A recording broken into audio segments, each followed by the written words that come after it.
Rachael Taylor, Service Manager for Inspire. I'm David Lucas, the Deputy Service Manager for Inspire.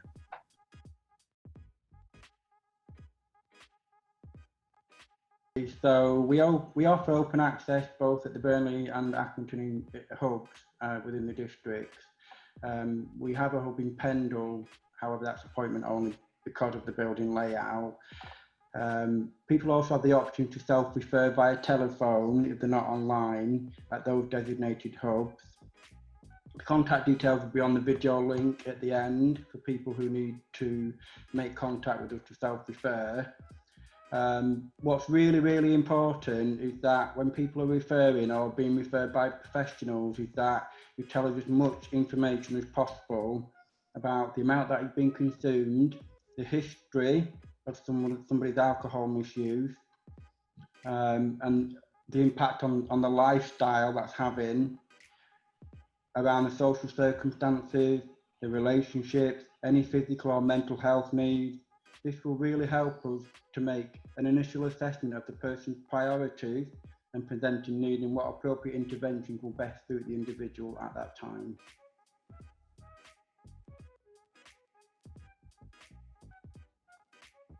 It would be really helpful for the person to understand their own level of alcohol consumption. If they can complete the self-audit on Lower My Drinking, it either comes in an app or on the website. This will help you to guide you into making an informed decision about what you want to do about your drinking and what support is available. Or alternatively, give us a call at Inspire and we can assess the level of need and the appropriate next steps. Thank you. I'd also add that there is quite a lot of information out there on safe drinking and reducing drinking. It's obviously important that people with a dependency to alcohol don't just stop suddenly.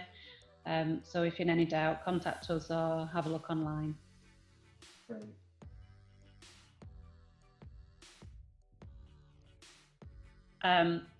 With drugs and alcohol, it will really depend on the individual, so that would be based on the individual's presenting circumstances.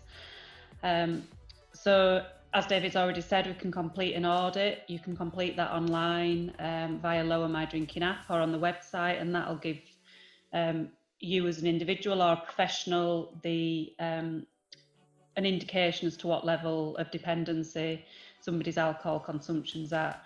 And dependency is usually determined where somebody's drug or alcohol use is causing problems or impacting on their life.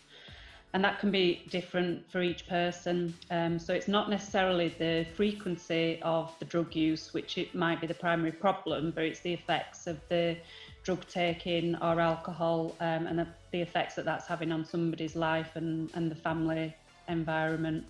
So they might experience social problems, financial problems, psychological, physical or legal problems as a result of drug or alcohol use, and that's when it can become problematic. So in terms of thresholds, there are quite a lot of self-assessment tools that are available online for dependency and severity. So there's drug screening tools, there's the audit tool for alcohol, and they'll determine the kind of levels of intervention that somebody would require following completion of those self-assessment tools.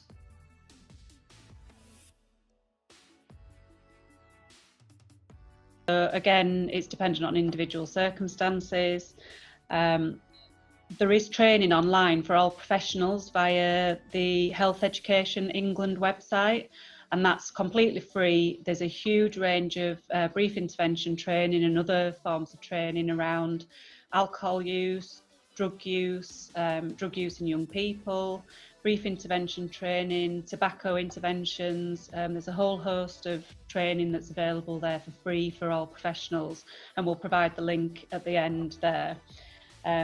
Some of those websites have the screening tools. You can also visit the Inspire website, which has a drug screening tool and an alcohol screening tool, which can assess the thresholds there. As we've referred to, there's the Lower My Drinking app. There's things like NA, AA, CA, and there's a marijuana anonymous as well, which is available online. So the thresholds will differ depending on the individual, their drug use, and the impact that it's having on their life, their lifestyle, and the family. So there's no threshold for Inspire in terms of you have to be using this much in order to access our service or be using every day. It's really down to the individual circumstances. So we'd just say do the self-assessments, do the assessments with your patients or service users, and then get in touch with us based on the outcome of those assessments. If I'd like to add something, I think it's worth considering is the threshold in whereby somebody might only be consuming cannabis at the weekend as not always the primary problem, but a symptom of the wider issue that might be going on that could be not better met, but help to be met by other services within the community. And we can support that as well, but it's worth considering what other factors are taking place behind the scenes that are contributing to smoking cannabis more than they should be. If it's illicit opiate use, crack cocaine or problematic cocaine use, if somebody's taking part in high risk taking behaviour, then refer to us. If in doubt, you can always pick up the phone to one of our hubs or drop us an email. Again, the contact details will be at the end of the presentation. First of all, it would be really, really helpful if an audit can be completed online with your patient to determine the level of support that's needed and the level of dependency. You can then have the option to phone one of our hubs in the designated districts or make a referral online via the website, which will come in the video link. Also on our website, there's lots of useful links to other information to support people on what to access within the community and what's available to them in the community. So complete an audit, have a conversation with the person that's in front of you who you're assessing who needs support, and have a conversation about what needs to happen next, and give us a call or make a referral online. Yeah, and just to add to that, I think it's really important having that conversation with the patient or service user. Make sure that they understand and have consented to that referral to us as well. We do get quite a lot of referrals where we follow up, and it's really difficult to follow people up. They're not aware of the referral, or they didn't want to access support via Inspire. So it's really important to have that conversation with that individual and make sure that they're aware that somebody's going to be contacting them from our service.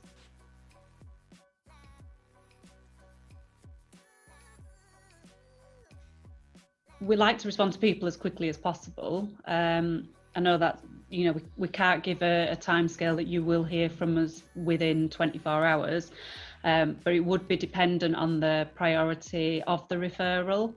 So, which is why we're asking, to complete like the self-assessment form. So that would give us an indication of somebody's priority to access the service, and we can then look at the need for that assessment to take place sooner rather than later. So it's really important to get as much information as possible when making that referral. As David touched on at the start, so that's around the dependence and severity, any history, relevant history, any current risk-taking behaviours, or any circumstances that are affecting somebody's life. So it'd be really useful to get all that information, and that will help us to then determine the priority to be able to contact somebody as soon as possible to get their assessment done.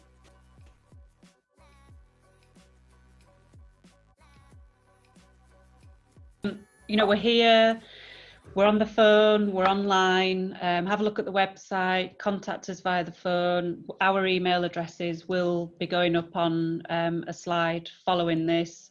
If you've got any more questions as a result of this, get in touch. If you think it would be helpful to have a live Q&A, if that would be useful for you for any further questions, then obviously don't hesitate to get in touch with us, and we're here to answer your questions. And thanks for taking the time to respond to the bulletin. Really helpful for us to understand what people's thoughts are and get a bit of a temperature check on what people understand or not. So thank you.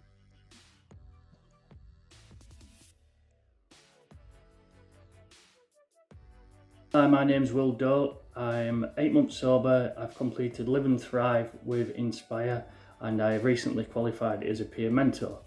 The recovery option that I chose was through my GP.